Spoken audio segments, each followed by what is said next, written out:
What is up, everybody? Welcome to Thursday, week 2, NFL. Got a lot to talk to. This is going to be a relaxed, a relaxed stream from what you're normally used to. It's not going to be as organized.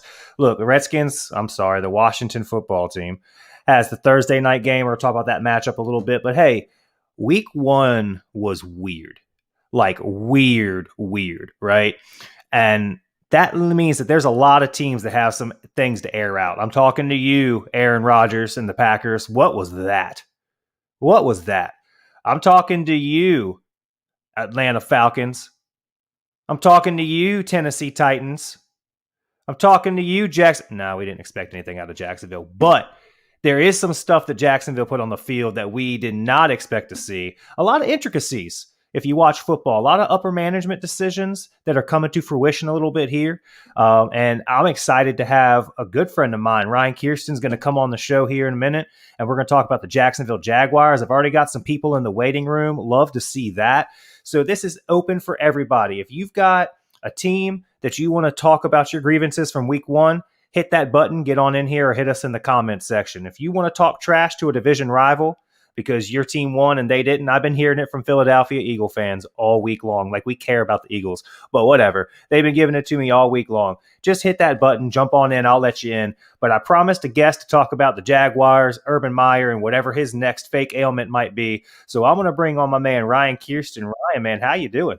Hey, I'm hanging in there, man. That's pretty funny. Yeah, the next ailment. Yeah, that was it was rough this weekend, man. You know, I'm trying to keep things positive. But that was a rough show. We looked like a team with a rookie head coach and a rookie quarterback. You know what I mean?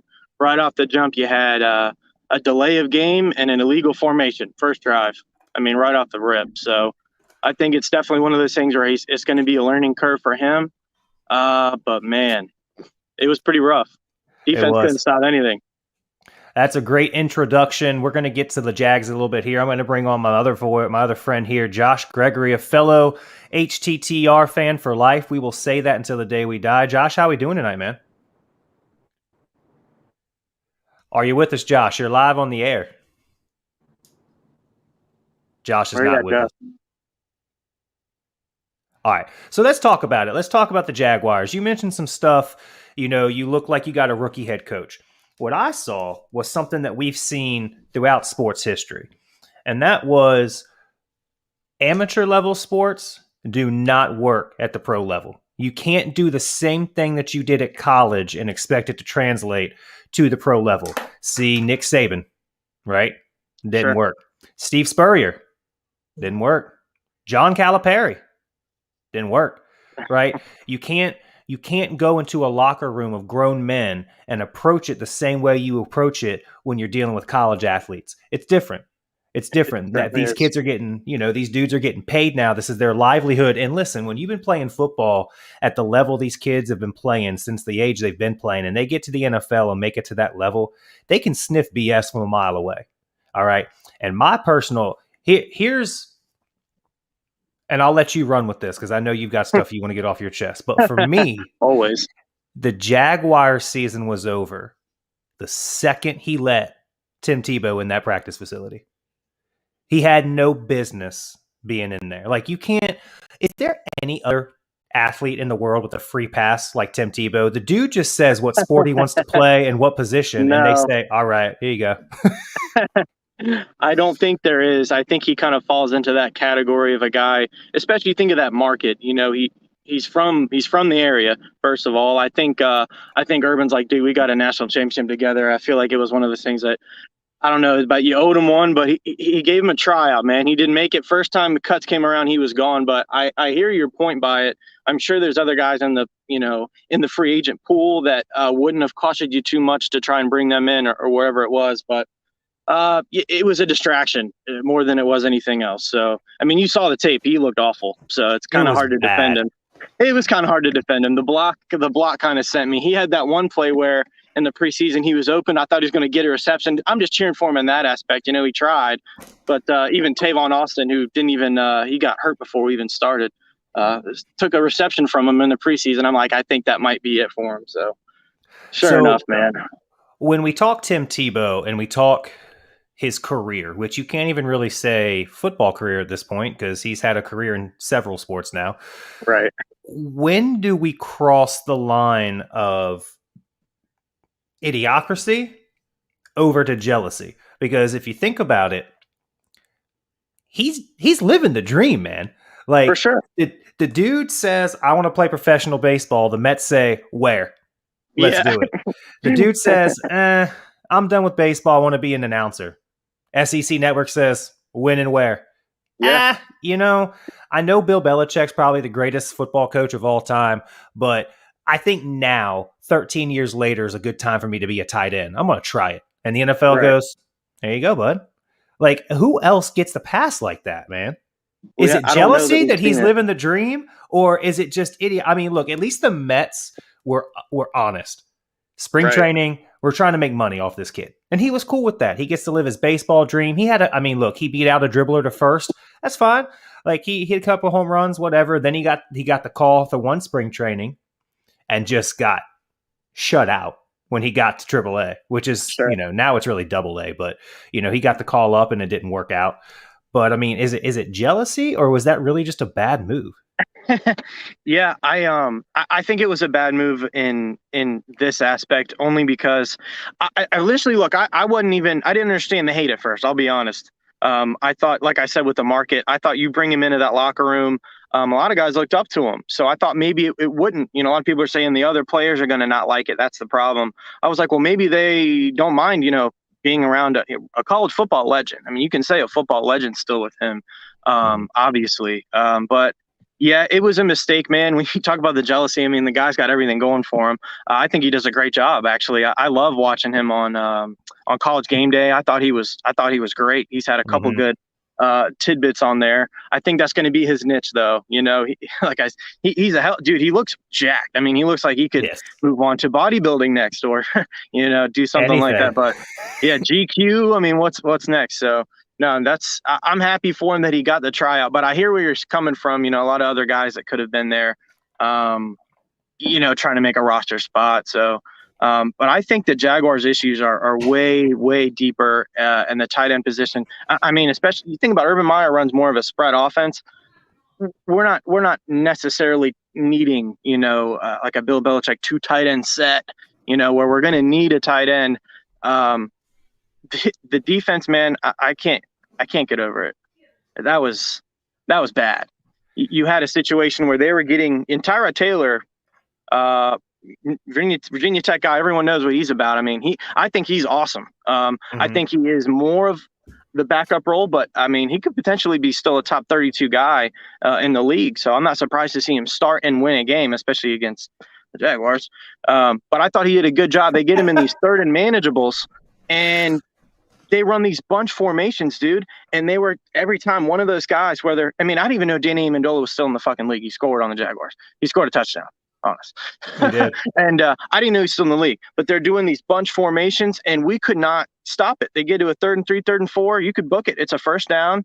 And you compile that with, we had 6 drops in the first half, which a unit that's underrated. I think the Jags receivers are actually pretty great. Marvin Jones, DJ Chark, Laviska Shenault. If you don't do fantasy, you might not know him, but I mean, he's a name now. He gets a lot of targets. He's going to be a good player, especially if he makes out of Jacksonville. I hope he doesn't. But I feel like we've got some weapons, man. Losing ETN was a tough blow, but I expected more out of that offense. And the defense was actually below expectations. So real quick, man, I think what we need to do, my glimmer of hope, Arizona had a great week 1. Their formula for building this team that they now are sporting as a potential Super Bowl contender. I'm not getting too ahead on week 1, but that's kind of their goal this year. If you sign J.J. Watt, you bring in an A.J. Green, veteran guys, you're trying to increase that window for the next 2 years, especially this year.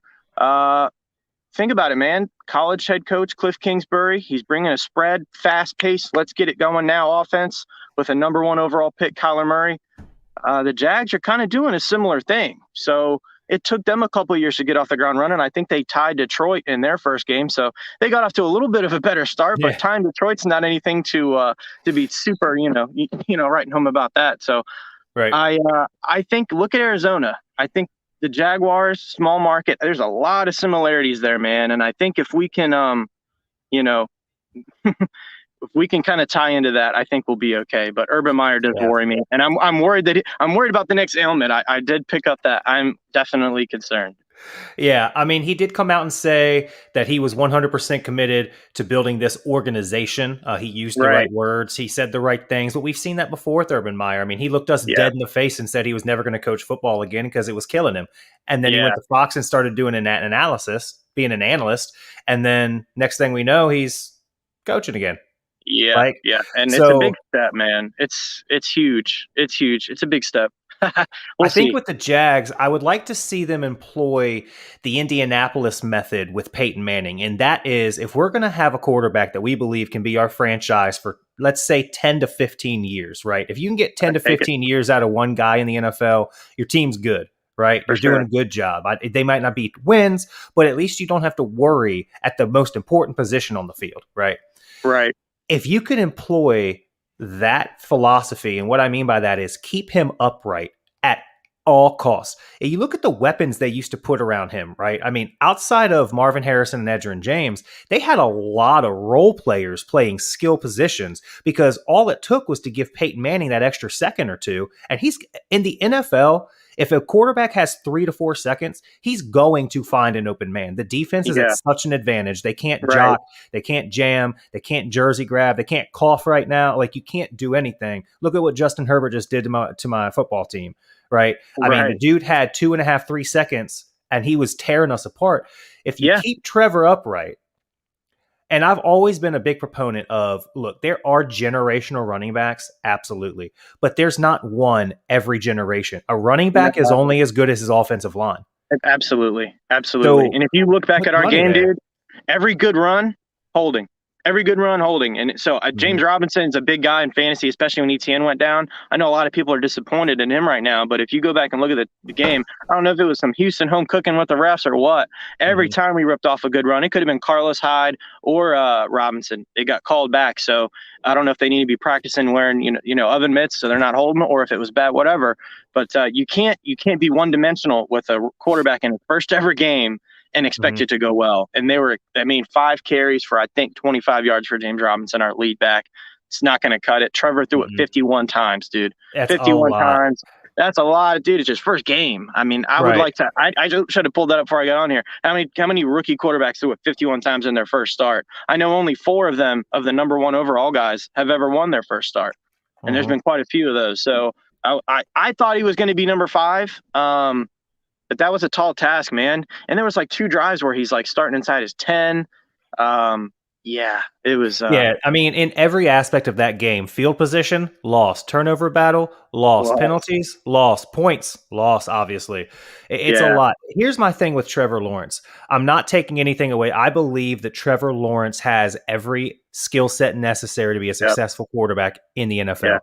He is not 51 throws a game. And here, I got into this conversation with a friend of mine. Trevor Lawrence, yes, he was the dude at Clemson. And what I mean by that is whenever they needed a big play, it was on his shoulders. But when you're playing in the ACC and you're getting the first, second, or third best player at every position every year that you recruit, who doesn't want to play at Clemson?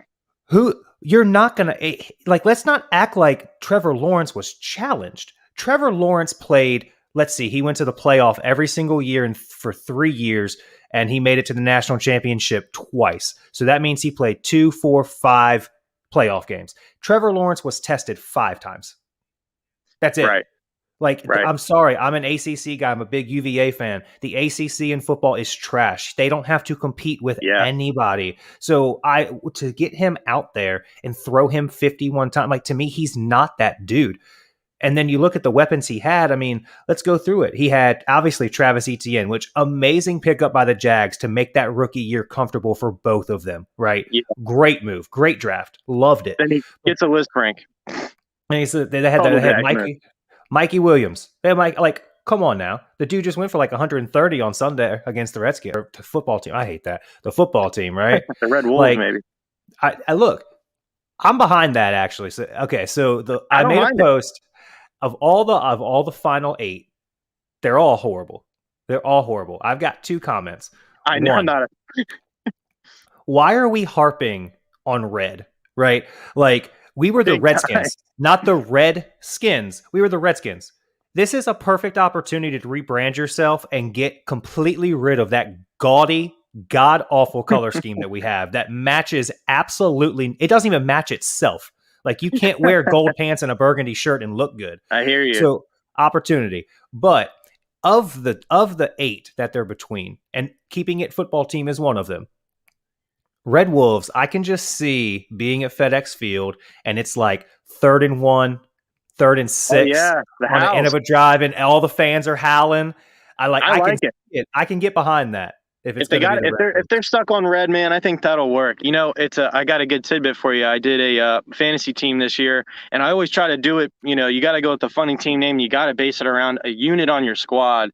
So I went with I got the Washington football team defense. So we are the Washington fantasy team this year, just to pay homage to how long Oh, it takes to come up with a name like that. So that's what I'm rolling with this year, and we're 1-0. We're 1-0, despite not necessarily dominating week one, which I didn't expect a dominant performance.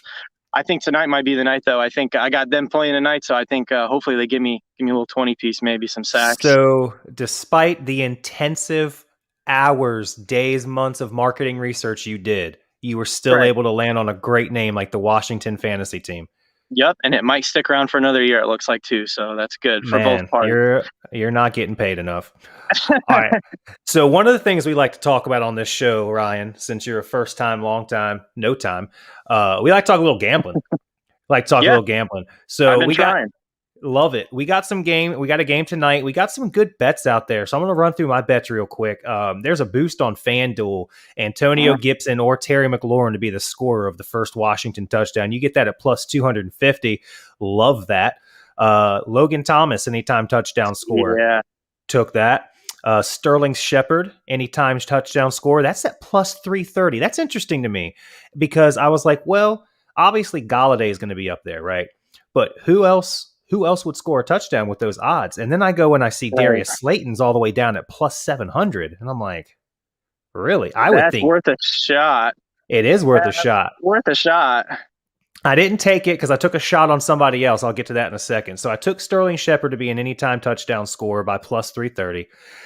I took a 4-way on the final line. So for those of you that don't know, a 4-way is every game you can bet each team to win by 1 to 13 points or 14 or more points. You only have to pick one, and there's odds that correspond. So the Washington football team to win by somewhere between 1 and 13 points was $1.35. Love that. I'm taking it. And then That's the shot, the flyer I took today, Jarrett Patterson, anytime touchdown score, plus 1,000. Okay. Yeah, I mean, wow, plus 1,000. Yeah, Hey, I'm thinking. Look, it's going to be rainy. Look, Bradbury has a history last year of shutting down Terry McLaurin. Okay, Terry McLaurin up against Bradbury as his cover, or when he was in shadow coverage, put a stat line of like 7 catches for 44 yards and a touchdown. But that was over the course of like 79 routes ran. So I don't look for McLaurin to have a big game, especially in the rain. Then you think they've got a Dory Jackson as well, who should have no problem handling Diami Brown. right. So it's going to be the run game. And I just It's see, gonna be the run game. those fantasy games, man, where Thomas, man. the big guy, the back, Yep. Gibson, he's going to get you down there. He's And going then to the get red you down zone. there. And then they're going to throw in somebody else and get the touchdown. And I think that could be Yeah. Jared Patterson tonight. I really do. Okay. So I at like plus that pick. 1,000, take the flyer, right? Might as well take the flyer. I've got a buddy that of course I'm going to blank on your show about who was that almost had the game-winning touchdown. Dude did nothing for the Raiders all day, and then the last drive gets those like Henry 3 Ruggs. catches. Not Ruggs, but the one that almost scored the game winner in overtime. I can't think of his name right Renfro? now. Not It wasn't Renfro, man. Renfro. He's and it wasn't Zay Jones either, but my buddy just kind of threw a flyer on him getting enough yards, and he had like nothing of the entire game. That last drive for Oakland goes down there and gets him what he needs. So I think tonight, if I'm making picks like that, dude, I hear you about the run game. I didn't realize about the weather, I like Logan Thomas in the red zone. Then, if that's going to be one of those matches, a big target for Heineke. And what a story for him, man! I feel like Mm-hmm. Thomas is. You got to give that guy some credit, dude. I mean, to transition. I Logan remember Thomas, yes, watching him sir. play. I remember him playing Arizona in a wild card game as quarterback. Way back in the day, I remember him still slinging the ball, and for him to transition and not to just be a tight end, dude. He's a top. I mean, he's up there with one of the better tight ends. I could tell you we could use him in Jacksonville. That's for that's for sure. Absolutely. Yeah. And my man Anthony Price chopped in and said Jones with a touchdown tonight, anytime touchdown. That's a good bet, too. That's a really good bet tonight. There's a lot of potentials. Look, someone has to score it, right? This isn't going to be a field goal game. Just looking at it, look, we're 0-4 against the Giants in the Ron Rivera tenure so far. Haven't beat them yet, but they haven't been low scoring games either, right? I didn't realize that. Yeah, have not beat them yet since Rivera's been at the helm. But if you go back and look at it, haven't really had a really decent squad. I mean, that defense early didn't come on till later in the year last year. So, right. I mean, and we played them. It's weird to have a division game so early, man. I'll say this. It is. I'm not a huge fan of the bigger season. Maybe that'll change going forward. But one thing I'll note about tonight's game, Rashawn Slater. Okay, so that's who y'all played last week. He's going to end up being probably an all-pro tackle. Just I'm not to be reading into it too early. There's all the words out of camp from them and what he's been doing so far preseason and in that first game against an obviously stout Washington front. Now going up this week into the Giants offensive line, coming from that game, dude. I mean, because I think they got someone from the Packers too at center, Lindsley or who they get. Yeah, so the they got a brand new line. center. Now you're going to the Giants, who have got who at offensive line? Because the guy from Georgia is apparently not turning out that great, and now he's going to have to be bucking who? Chase Young? Okay, maybe it'll be Josh Sweat. I don't like either one of those. And then, dude, I think Daniel Jones might be running for his life and tonight. And you still got Deron Payne. I mean, dude, good luck. You guys know what you're doing getting the Bama guys up front. That's for sure. Getting the Bama guys in the front seven's never a bad move. It's a good draft model, you know, just like 3, 4, 5 years in a row, take the 2 best players out of Alabama that you can and roll. And now with it's starting to now it's moving to offense, dude. It's starting to change, man. You're getting receivers and quarterbacks starting football games, not Joe Namath. Yeah. I was really upset when Curtis Samuel got hurt because I think that's the difference between our offense being competitive and our offense being dynamic. Curtis Samuel helps. He's a dynamic player, man. He is. He's much like the guy Chenault I brought up, man. You put him at running back if you want to, and don't sleep on him to run some guys over. AP with another prop. He sees Washington getting 3 sacks on a forced fumble, Chase getting 2 of them. Last I looked, the over-under on Chase Young's prop for sacks was 1.5, and if you took the over 1.5, it was at like plus 275. So that's actually when we get off this. Yeah, that's not a bad. Yeah, I need those points, man. This clown. This is my lovely wife. Bama is the farm team for the Washington. She's absolutely right, though. Right now, it's what it seems. Not wrong. They were going crazy. Even you had other guys too. We had Preston Smith from Mississippi State, and they were like, "Wait a minute, I thought you're not from Bama. You can go to the Packers. That's fine." Like, we had Deron Payne. We had Allen. Was it Jared Allen? Not Jared Allen. Jonathan Allen. You had Jonathan Allen, who I think Jonathan Allen. He's a stud.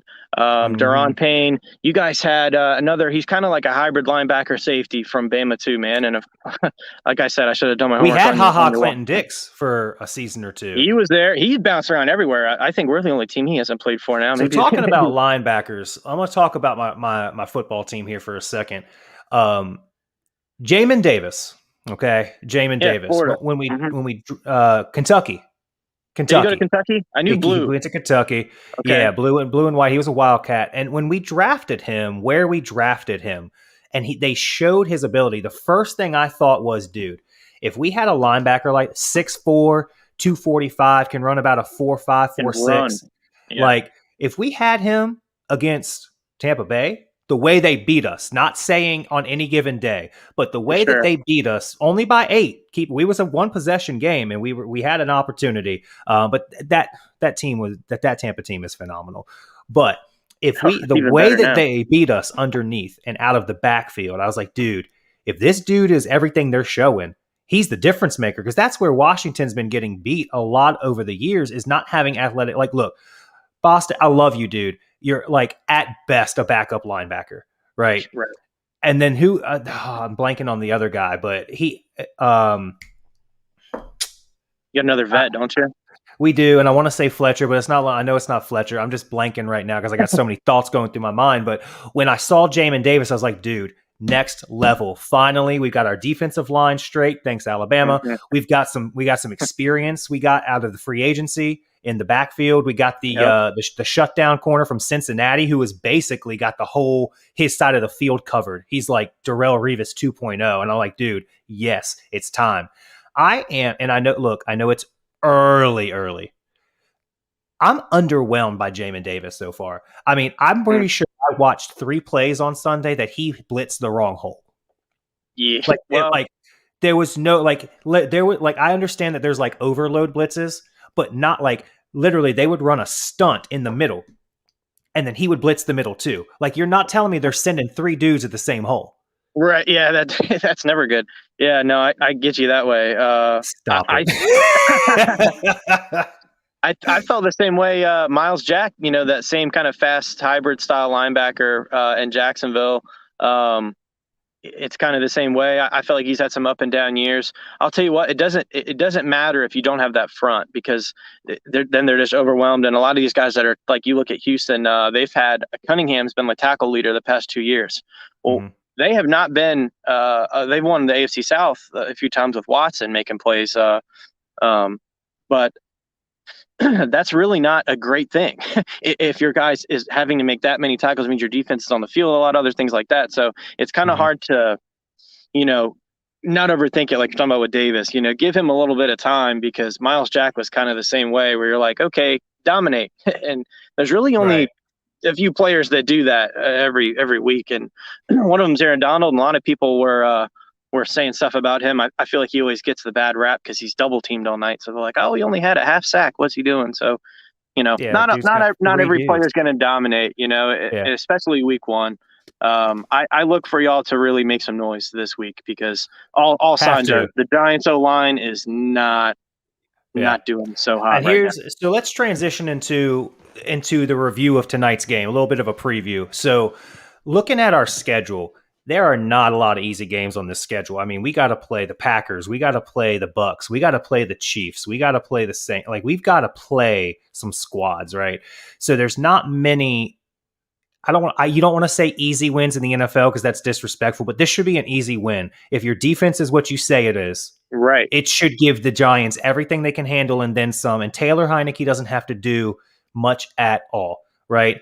So I'm looking this game, you have to come out and make a statement here. Like, look, it's not that you lost to the Chargers. Anybody that watched the Chargers last year, Justin Herbert is a stud. He was a stud at Oregon, but no one heard about him because who watches football at 10:30 at night when the game starts? Nobody. No one watches. And he had a little bit of that NFL rust. You know what I mean? There was some of that like, okay, maybe it'll take him a second, but man, big guy, big arm, he can run.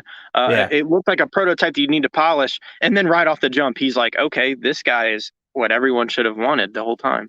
Right. And I'll tell you, I drafted him last year. Look, fantasy football, quarterbacks don't matter to me anymore. If you don't get a Patrick Mahomes or a Lamar Jackson or an Aaron Rodgers, just find somebody else later in the draft. They'll be there. Yeah, round 7. I got him to 2 this year. Him and Tannehill. I took him last year in his rookie year because I did watch some of. I'm in sports media. I watched some of his games, and I'm like, dude, the dude's real. And then they put him on the Chargers with all those weapons they got out there. Good Lord. And so I took him, and I rode him all year long to the second round of the playoffs. Well, the Chargers, man, they haven't always been the best with wins and losses, but yardage, fantasy points. Oh yeah, see, that's their bread and butter.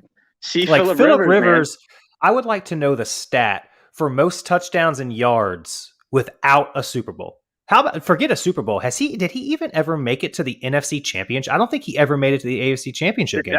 I don't believe so. The one year where he had his knee busted up. That was against the Colts and Peyton Manning. He played his heart out. But not that you just said it. He had to go against Peyton Manning in like his most prime years. Right. But man, remember the one season they were like first in yardage offensively and defensively, didn't make the playoffs.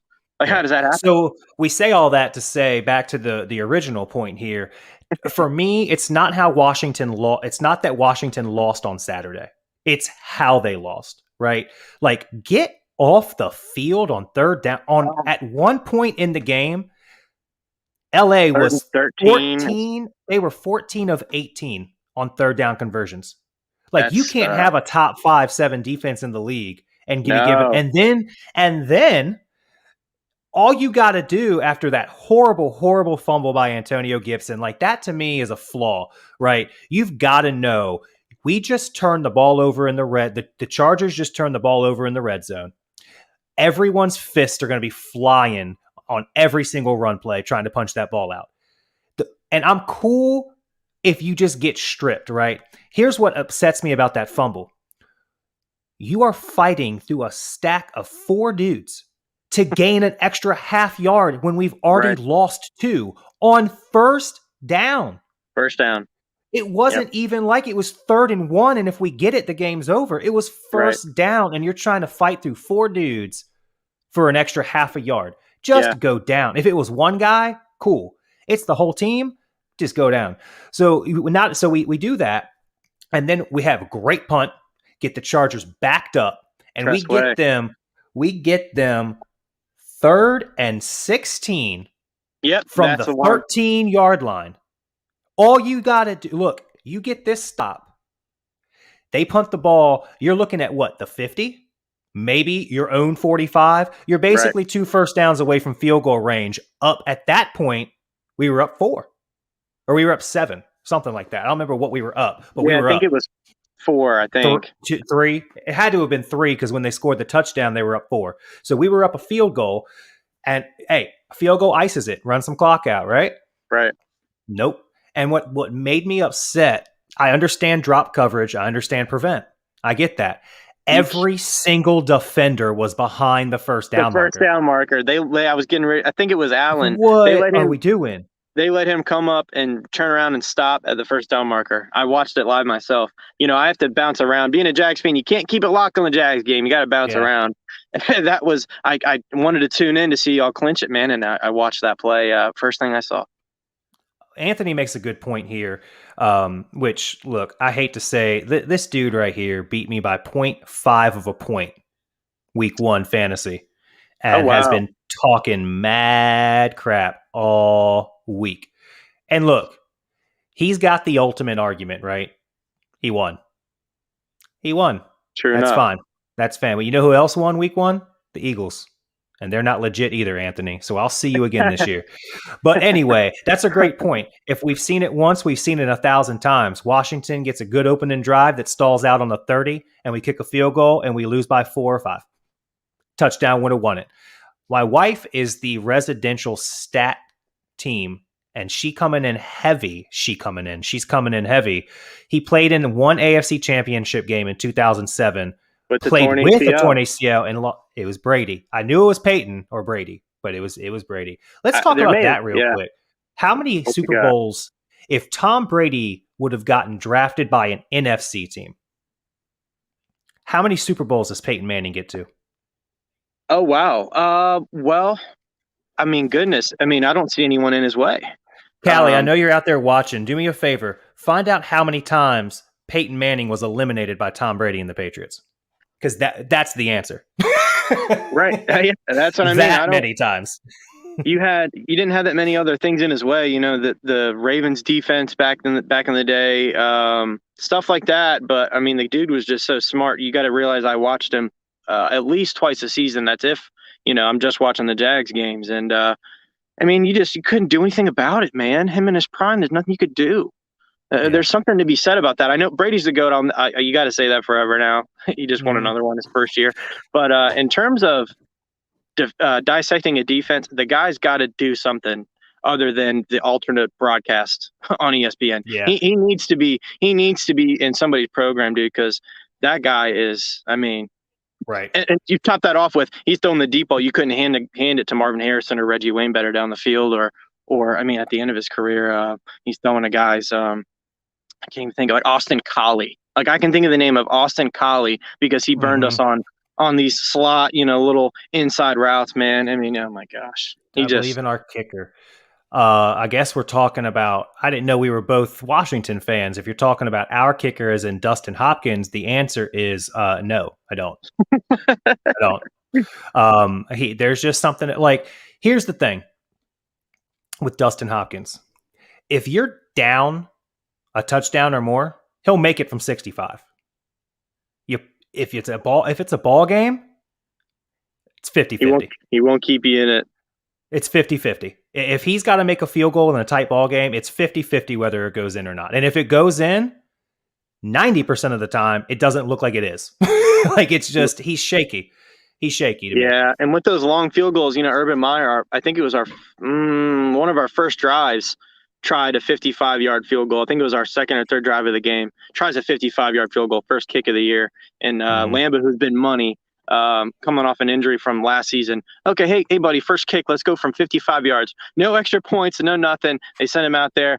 He's got the distance. He misses it. I looked at my dad. I'm like, hindsight's 20/20, but I don't think I would have tried that one. So just a fun little tidbit here. We mentioned earlier the left tackle or the right tackle for, no, it was a left tackle for the Chargers, Slater, right? Rashawn Slater. And we talked about Chase Young's underwhelming performance on Sunday. So fun fact, they played each other 4 times in Chase Young's in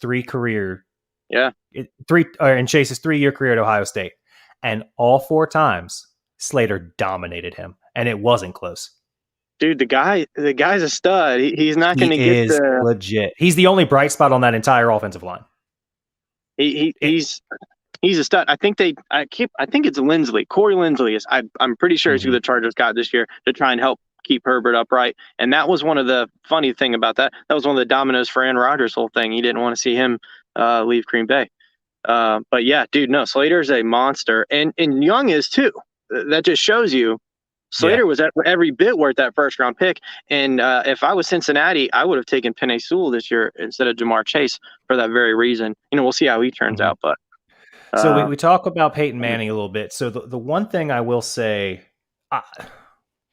the biggest blemish on Peyton Manning's resume, in my opinion, is that sexy Rexy Grossman got a Super Bowl ring with the Bears when they beat them. Lost.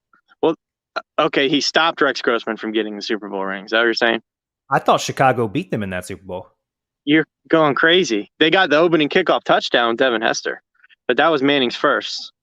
You're right. That was Manning's first one. What you're thinking of is the loss to the Saints is probably what you're confusing with. Those probably. But listen, that year, that 2007, 2008 year, dude, I've never seen a more rigged year in all my life. Whatever year it was that hurricane rocked Louisiana, there was no other team winning that season other than the Saints.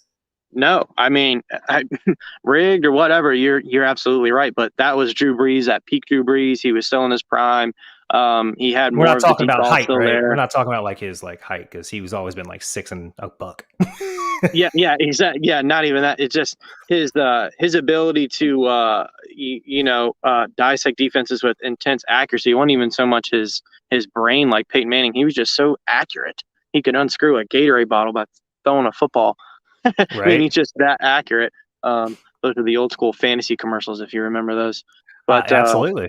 Yeah, no, that was a good era for football, man. When the Saints were up top and you had Peyton Manning still in the league. Brady just made a comment the other day. I'm not used to talking about these guys. It used to always be the Mannings and Rivers, and it's just so different now. Roethlisberger, I mean, he's a walking aspirin at this point. Worried about him, but. Well, let's talk about the game tonight. Let's get some final predictions here, some final comments. I'll let you start. Since I'm the Washington fan, I'll let you start. Talk to me about the game tonight. What do you want to see, and how do you see the game playing out? I think what you always think of Washington about their front seven, this is the time for them to show why they have the contracts they have along that line, why Chase Young was taken as high as he was. He's already displayed all of that, but this game right here for this season, you got to get off to the right start. They need to get on the win column. It would be a huge, huge, huge thing for them to not win this game. So their best units got to stand up. I think the Washington front seven dominates tonight. I think they constrict what the Giants are trying to do. And I think it all stems from there. The run game's got to be there. Heineke's going to have some plays where he improvises. That's what he's great at. He can game manage, but he needs to be able to make that extra time for guys like McLaurin, like you say, to get open, or Thomas in the red zone. I look for those things to happen. I think it's a big day for y'all, and I think you get it done. Yeah, so I think we do. So I'm not really worried about the win. I know you don't really want to say that, especially with the performance that we've had in the I never past. And have. look, 0-4 against the Giants since Rivera has taken over. But I think what I'm looking for here is a fast start, because a fast start to me shows hunger. A fast start to me shows a little bit of pissed off, right? Oh yeah. Chargers had no business winning that game, right? We were the better team in the first half. Mm-hmm. I mean, we were the better team in the first half, in my opinion. I know that they threw all over us and we couldn't stop them. We had more points. We were doing good things in the red zone, holding them to field goals. They could have easily had 35, 40 points, right? So they had no business losing that game like they did. I want to see them come out, and I want to see the Giants buried early. I want to see the dudes get out there, and I want this game to be over at halftime. Not only so I can go to bed and get up for work the next morning, but I think it shows that pissed offness. I think it sends a message. Yeah. You look at the teams, like if you're the Chargers, or I'm sorry, if you're the Chiefs, if you're the Bucks, if you're the Packers, if you're the Cowboys, these teams that we got to play that are going to be in the postseason discussion, right? What about the product you put on the field on the defensive or the offensive side of the ball says that's going to be a hard out if we have to face them? Absolutely nothing. You have to come out. You had the home opener. You got lucky enough to get 2 home games to start the year. Not every team gets that. You blew the first opportunity against a formidable opponent. This game cannot be close. It can't. This needs to be a 10-plus point victory. It needs to be time of possession controlled. It needs to be defense dominated. And it needs to be just a beautiful display of dominating football. Anything short of that, even with the win, is a letdown to me. You got to come out and make a statement tonight. I don't care who does it. I don't care how. Just make it happen. If you get a 10-point lead, all I'm saying is you get up on those guys and allow them to be in pass first type of offense and let those guys pin their ears back, like everyone likes to say. It's going to be a hard night for them, man. It's going to take It's going to take a hell of a performance out of Daniel Jones. So if you're looking at it from the Giants side, this is a big game for Daniel Jones. You talked about all the weapons that you've tried to give him with Golladay. Saquon, I think he might be on account tonight. I haven't actually heard about that. But this big game for Mr. Daniel Jones, because if we talk about if they get behind early, man, it's going to be tough. The problem too, and here's a special number. I'm going to say 68. If Daniel Jones has 68 yards rushing or more, we lose. That has 100% been how we have lost to this team all 4 times. Daniel Jones is averaging 77.8 yards per game rushing against the Washington football team. Holy cow. In the Ron Rivera era. 77.8 yards. We can't have that. That dude needs to be on his butt early and often, right? So let's go final score prediction. What do you got? Sorry, my phone is going to 5% here and making me look like a locked character in a video game. Final score, I'm going to go with. Let's go 27 to 27-10. Washington. Okay. 27-10. Yeah, I think it's a little ugly at times. Not beautiful football being played at all courses of the game tonight. But I think Washington pulls it out, and I think the Giants have a real rough time moving the football. Eric Maurer, my boy up in Pennsylvania. Unfortunately, he's in Pennsylvania. He's a huge Washington fan. He says, Duran, bring the pain. I love it. That should be on the back of his jersey. I'm going to go 31-17. I think that there's some magic around Heineke. I think everyone has seen it. When he's in there, it's like the team wants to play for him, right? And I love the relationship he has with Chase Young. Chase Young wants to get the ball in Taylor Heineke's hands. He loves to. And when you have that kind of support from your defense, I think a team chemistry gels better. So I like 31-17 tonight. I know that that's going to ruin the bet I have because I have them playing. So my brain says that they're gonna beat that. They're going to win by 14 or so. My heart, me and a Washington fan, says we'll probably lose by 5. we'll probably lose by 5. I can relate to that more than you know. I can relate to that. I know. I feel 100%. Bad complaining to a Jacksonville fan, but Hey, you know what? I'm holding out faith, baby. Trevor Lawrence is still the real deal.